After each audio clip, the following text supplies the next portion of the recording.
കൾ കടത്തിവിടണം, അല്ല എങ്കിൽ ഇതിലുള്ള ബാക്ടീരിയ പോവില്ല. അങ്ങനെയുള്ള പാഡുകൾ യൂസ് ചെയ്യുന്ന സമയത്ത് വീണ്ടും നമുക്ക് പ്രശ്നത്തിലേക്ക് കിടക്കുക. ഇനി നമ്മളിവിടെ ഡെമോ കാണിക്കാനായിട്ടാണ് പോകുന്നത്. എന്താണ് നമ്മുടെ പാഡിന്റെ പ്രത്യേകത? ഈ രണ്ട് വെറൈറ്റി പാഡും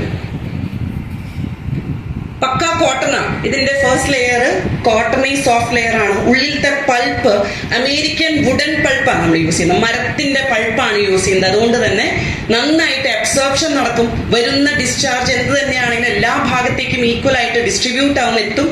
അതേപോലെ പെട്ടെന്ന് വലിച്ചെടുക്കുകയും ചെയ്യും. ഭൂമിയിൽ അരിഞ്ഞു ചേരാൻ അധികം സമയം വേണ്ട. പ്ലാസ്റ്റിക് ലെയറുള്ള സാനിറ്ററി നാപ്കിൻ വെറുതെ ഭൂമിയിൽ വലിച്ചെറിഞ്ഞാൽ 600 മുതൽ 800 വർഷം വരെ എടുക്കും ഇത് ഭൂമിയിൽ അരിഞ്ഞു ചേരാനായിട്ട്. അതിന് പകരം ബയോഡിഗ്രേഡബിൾ ആയിട്ടുള്ള സാനിറ്ററി നാപ്കിൻസ് വെറും 5-6 മാസം കൊണ്ട് ഭൂമിയിൽ അരിഞ്ഞു ചേരും. ഇന്ന് പ്ലാസ്റ്റിക് ലെയറുള്ള സാനിറ്ററി നാപ്കിൻസ് അങ്ങനെ അരിഞ്ഞു ചേരാത്തതുകൊണ്ട് ഇങ്ങനെ എടുക്കണോണ്ടാണ് ഇന്ന് പലതരം കാര്യങ്ങളിലേക്ക് ഗവൺമെന്റ് കടന്നിരിക്കുന്നത്, അല്ലെ? കപ്പ് ബക്കറ്റൊക്കെ ഇറക്കിയേക്കണത്. അപ്പൊ അതുകൊണ്ട്